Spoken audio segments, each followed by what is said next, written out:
एक घने और शांत जंगल में एक कौवा रहता था जिसका नाम काला था। बचपन में वो बहुत खुश रहता था।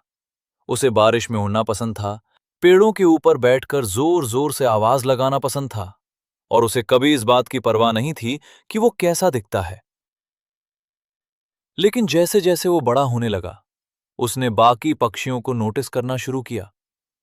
जब भी वो मोर को अपने रंग बिरंगे पंख फैलाते देखता, उसके अंदर एक अजीब सी जलन होती। तोते की मीठी आवाज सुनकर उसे अपनी आवाज खराब लगती। बाज को आसमान में ऊंचा उड़ते देखकर उसे लगता कि वो कमजोर है।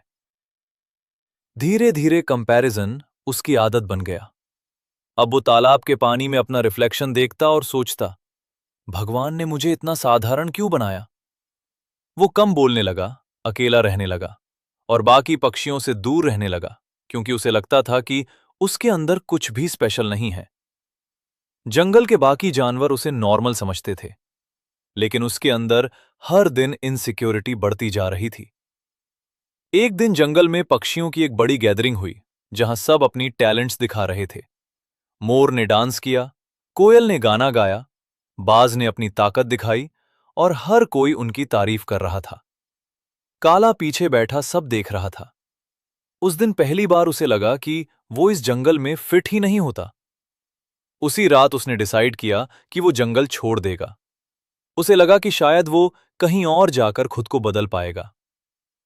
अगली सुबह वो अकेला जंगल छोड़कर निकल पड़ा। रास्ते में उसकी मुलाकात एक बूढ़े कछुए से हुई, जो बहुत शांत होकर नदी किनारे बैठा था। कछुए ने पूछा, इतनी जल्दी में कहाँ जा रहे हो? काला पहले चुप रहा, लेकिन फिर अचानक उसके अंदर का दर्द बाहर आ गया।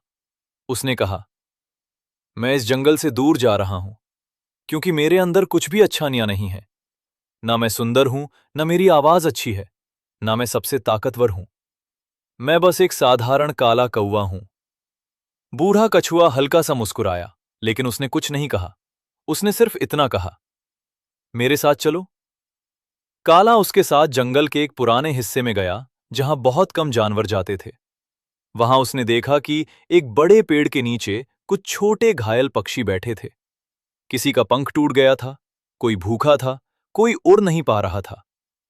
तभी अचानक आसमान में तेज बादल आ गए और कुछ ही देर में बहुत तेज बारिश शुरू हो गई।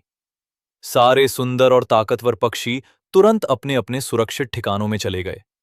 मोर अपने पंख बचाने लगा, तोता पेड़ के अंदर छिप गया और बाकी पक्षी खुद को बचाने में लग गए।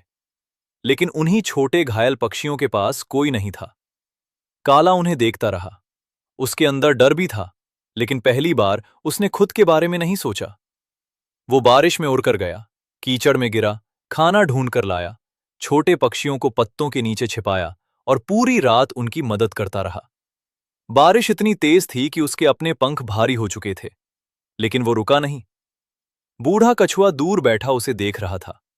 सुबह जब बारिश रुकी, तब छोटे पक्षी सुरक्षित थे। उनमें से एक छोटे पक्षी ने धीरे से कहा, अगर तुम नहीं होते तो हम बचते नहीं। पहली बार काला चुप हो गया।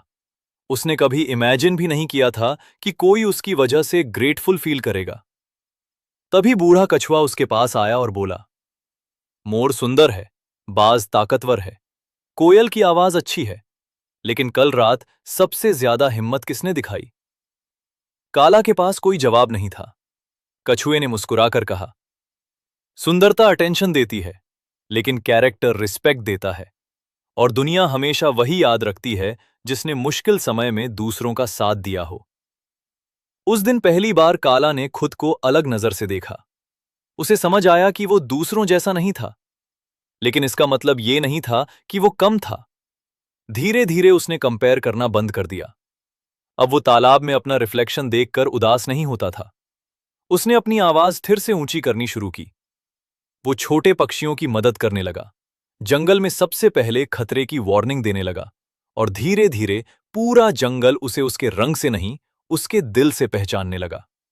और शायद यही जिंदगी का सबसे बड़ा लेसन है। कंपैरिजन इंसान को अपनी ही अच्छाइयों से अंधा कर देता है। हर किसी के पास कोई ना कोई गिफ्ट होती है, लेकिन जब हम पूरी जिंदगी दूसरों जैसा बनने में लगा देते हैं, तब हम अपनी असली वैल्यू कभी देख ही नहीं पाते।